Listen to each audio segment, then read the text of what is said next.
hitsangana ridera sy hanome voninahitra an'Andriamanitra isika. Hoy ny mpanao salamo amin'ny anaran'ny Tompo: endreny hamaroany ny asanao Jehova fa endrena nanaovanao azy rehetra, eniky ny zavatra nataonao ny tany.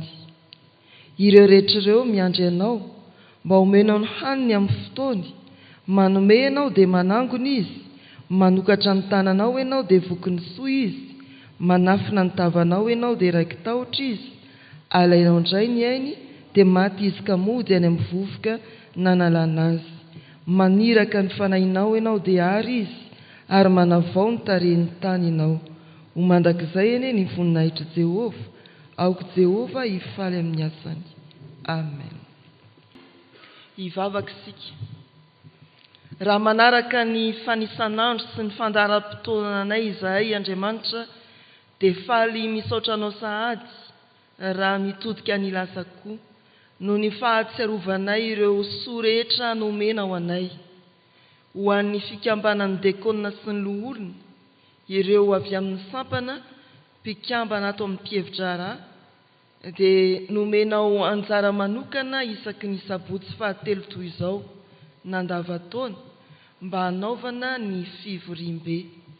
Saotra sy mankasitraka fa ity no fivoriam-be farany izay andiananay amin'ny fisintonana indray.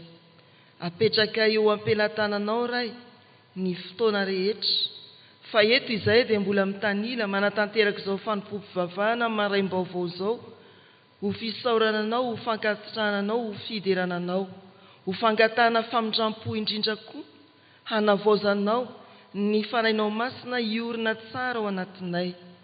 Dia keo ny asan'izany fanahinao masina izany amin'ny fiangonanao ankehitriny, raha ho vakiana ny soratra masina ary hanafarana anay. Mitenena ry Tompo fa voninkaino izahay mpanomponao. Amen. Ny Filipianina 4 eo amin'ny 10 hatramin'ny 9. Filipianina 4 10 hatramin'ny 9. Vakiana amin'ny anaran'ny Tompo ny teny. Ary faly indrindra ao amin'ny Tompo aho, satria nampitsimoinareo indray ankehitriny ny fieverana, izay efa noheverinareo rahateo saingy tsy mbola nahita andro hanaovana ianareo. Tsy filan-javatra nefa no hanaovako izany, fa izao efa nianatra tsy herina, na manahoana na manahoana. Mahalala hetra aho, ary mahalala hitombo, na aiza ary na amin'inona dia efa nampianarina ny hovoky sy honoana aho, ary hanambe sy alahelo. Mahay ny zavatra rehetra aho ao amin'ilay mpampahery ahy. Kanefa nanao soa ianareo no niaraka ory tamiko ka niantra. Ary fantatrareo koa ry Filipianina fa tamin'ny andro ho an'ny filazantsara, rehefa niala tany Makedonia aho, dia tsy nisy fiangonana nanandraha tamiko ny amin'ny fanomezana sy fandraisana afa-tsy ianareo ihany. Fa fony tany Tesalonika aho dia nampanantitra ho ahy indray mandeha amana-indroa ianareo hamonjy ahy. Nefa tsy toy ny mitady ny fanomezana no ilazako izany, fa mitady ny vokatra izay hitombo voninahitrareo aho. Fa manana ny zavatra rehetra aho sady manana ampy azy, feno aho, rehefa nandray tamin'ny Epafrodito ilay zavatra nampitondrainareo, dia hanitra hankasitrahana fanatitra tian'Andriamanitra sady hankasitrahany. Fa Andriamanitra ho hatanteraka izay rehetra tokony ho anareo, araka ny hareny amin'ny voninahitra ao amin'ny Kristy Jesoa. Amen. Ray masino, manamasinana anay amin'ny fahamarinana, ny teninao no fahamarinana. Amen. Ampatsivina vetivety antsika ny amin'ny bokin'ny Filipianina, izay nosoratan'i Paoly tafiditra ao anatin'ny sokajin'ny epistily ny fifatorana, izany hoe nosoratany tany ampigadrana, nogadraina noho ny filazantsara izy. Fa ny epistily ho an'ny Filipianina koa dia mirakitra lohahevitra lehibe ny amin'ny fifaliana. Ity anjara mofinainantsika ity eo am-panomboana dia misy manao hoe faly indrindra. Inona moa no nahafaly an'i Paoly? Satria nahatsiaro azy ny fiangonana tany Filipy raha tany am-ponjy izy ka nampanatitra fanomezana. Ny hafatra momba ny fanetretena ato amin'izao anjara mofinainantsika izao dia voalohany ilay fahaizana mankasitraka, ilay fahaizana misaotra. Famantarana lehibe ny amin'ny fanetretenan'ny olona anankiray ny fahaizany mankasitraka sy misaotra. Tsika indrindray dia mieritreritra miteny moa fa tsy mieritreritra hoe dia tsy mba nisy tsara na kely hatramin'ity ary, miavonavona mihitsy. Tena marika ny fanetretena ny fahaiza mankasitraka sy misaotra. Paoly eto dia milahatra amin'ny olona nomena, no tsarovana amin'ny toerana sarotra. Tao anatin'ny sokajin'ny olona mila vonjy i Paoly satria tany am-ponjy, ary nanetriteny izy nandray ny fanomezana dia nankasitraka. Fa na tsy amin'ny zavatra tahaka ny nanjohan'i Paoly ihany azy, fotoanan'ny fifanorana fanomezana izao dia maiza mankasitraka raha mba nisy olona natsiaro anao ka nanome. Fa indraindray koa isika dia miavonavona ka tsy mba manan-kevitra hanome na hanolotra. Eto dia ambaran'i Paoly apôstôly ery ambanimbany ery fa tsy nisy fiangonana nanandrara taminy eo amin'ny 5:20 afa-tsy ny fiangonana tany Filipy. Hoy ny teniny amin'ny anaran'ny Tompo: ary fantatrareo koa ry Filipianina fa tamin'ny andohan'ny filazantsara rehefa niala tany Makedonia aho, tsy nisy fiangonana nanandrara tamiko ny amin'ny fanomezana sy ny fandraisana afa-tsy anareo ihany. Indraindray koa ny fahatsoram-po hanome dia ny tsy fahatsorana hanome dia famantarana fiavonavonana. Maninona izy nomena an'izany? Na ao an-trano ary indraindray dia fa maninona izy nomenareo? Za tsy omenareo. Dia sahirana eo ny ray aman-dreny. Ka izy nge mbola hanala fanadinana dia mba toatoanany. Ilay fahatsoram-po hanome. Maninona tsika ny hanome an'izany aniny? Ka izy dadabeko, samby olombelo izao ihany. Miavonavona tsy te hanome. Fa ny Filipianina teto dia nanetritena hoe ndeha hatsiaro an'i Paoly apôstôly hanolotra sy hanome.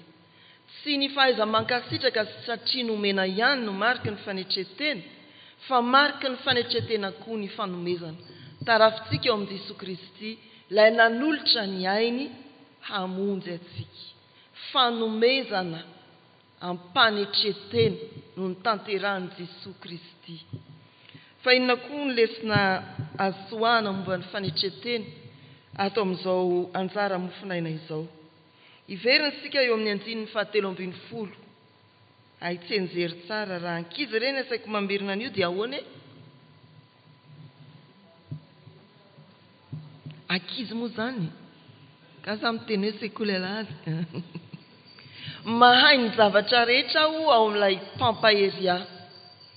Isika tsy afaka hiambo hoe haiko daholo ny rehetrarehetra, mahay voky aho, mahay noana, satria zazany mihitsy. Izay moa ilay hoe tsy fiteny izany amin'ity volana Desambra ity. Fa matoa haiko ny zavatra rehetra dia satria misy mampahery aho. Matoa haiko ny zavatra rehetra dia noho ny amin'Andriamanitra. Raha milaza Paoly hoe mahay ny zavatra rehetra, tsy ny herin-tsainy, tsy izay maha izy azy, fa noho ny amin'Andriamanitra. Endrika fanetretena anankiray atao anatin'ny anjara mofinainantsika, ny filazana hoe mahay ny zavatra rehetra aho ao amin'ilay pampahery aho. Ary anankiray amin'izay manambara koa ny fanetretena atao amin'izao anjara mofinainantsika izao. Miany amin'ny andininy fa 7:20 indrindra. Izao no voasoratra amin'ny anaran'ny Tompo. Fa Andriamanitra ho hatanteraka izay rehetra tokony ho anareo araka ny hareny amin'ny voninahitra ao amin'ny Kristy Jesosy. Tsy afaka hiambo anana ny zavatra rehetra koa isika, fa matoa isika manana dia manetritena eo ambanin'ny tanan'Andriamanitra izay tompony harena ao amin'ny Jesosy Kristy. Ninona fananantsika dia tsy vokatry ny fisasarantsika izany, fa tena avy amin'Andriamanitra. Andriamanitra ny hatanteraka izay rehetra tokony ho anareo araka ny hareny amin'ny voninahitra ao amin'ny Kristy Jesosy. Ninona ananantsika dia avy amin'Andriamanitra izany.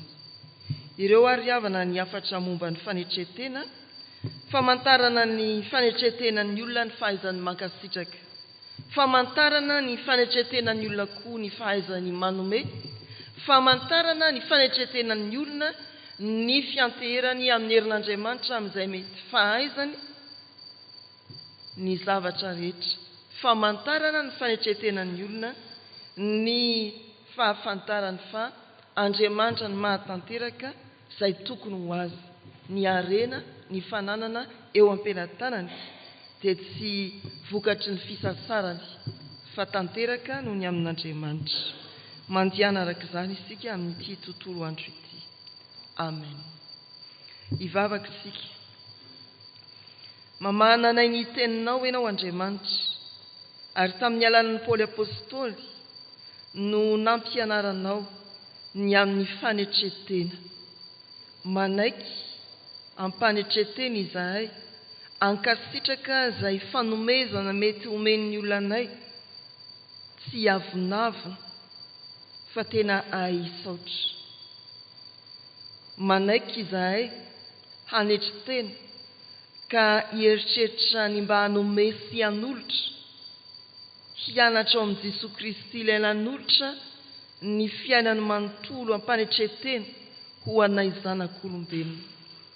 Manaiky izahay fa izay mety ho fahaizana na ara-tsaina na fahaizanay amin'ny tananay sy ny mombanay rehetra dia no ny herina ao Andriamanitra, fa tsy amin'izay ataonay, tsy niezaka teo amin'ny fianarana, tsy niezaka teo amin'ny fiofanana samihafa, fa tena ianao no mampahery sy mampijoro anay hahaizanay.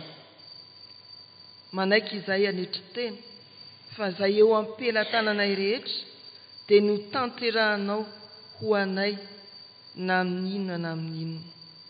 Manan-karena ianao Andriamanitra ary mizara maimaim-poana ny teny ho anay. Omeo anay ny fanahy masina mba hivelomanay mandrakariva amin'ny teninao, hitombonay amin'ny finoana, anananay fanetretena ankasitrahany ho masonao. Ary dia misaotra anao kory Tompo no ny hafahanay mbola mametraka ny fiainanay eo am-pelantananao. Miara-manavao ny fanorantenanay izahay amin'izay zara fanompona nomenao anay eo amin'ny fanjakanao. Mametraka ny fahasalamanay, ny asa aman-draranay, ny ankonanay ary ny mombanay tsy miafina aminao eo am-pelantananao. Manonona ny firenenay ao aminao koa izahay ary mbola miangavy anao Andriamanitra hampahery ny fiangonana amin'izao volana Desambra. Mahamaro ny asa sy ny ezaka tanterahana izao. Ny dianay mialeto hamonjy ny toerana natanterahana ny fotoana tontolo andro Tompo dia ho tantaninao, ho andry rahona eo anatrehan'ny vahoakanao ianao. Ireo namanay izay tsy afaka hiara-dalana aminay dia ianao tsy ahafoy na hasaraka azy ireny amin'ny fahasoavanao. Amin'ny anaran'i Jesosy no hanonanay ilay hivavaka ny zanak'Andriamanitra manao hoe: Rainay izay ny an-danitra, ho hamasinina anie ny anaranao, ho tonga anie ny fanjakanao, atao anie ny sitraponao ety an-tany ho tahaka ny an-danitra. meo anay io izay anina sahaza ao anay ary mamelany elokay tahaka ny namelanay izay meloka taminay aza mitondra anay amin'ny fakapanahy manafahanay amin'ny ratsy anao ny fanjakana sy ny hery ary ny voninahitra mandrakizay amen. Raisoa ny tsodrano izay tononona amin'ny anaran'i Jesosy Kristy Tompo. Andriamanitra tanteraka izay rehetra tokony ho anareo araka ny hareny amin'ny voninahitra ao amin'ny Kristy Jesosy. Amen.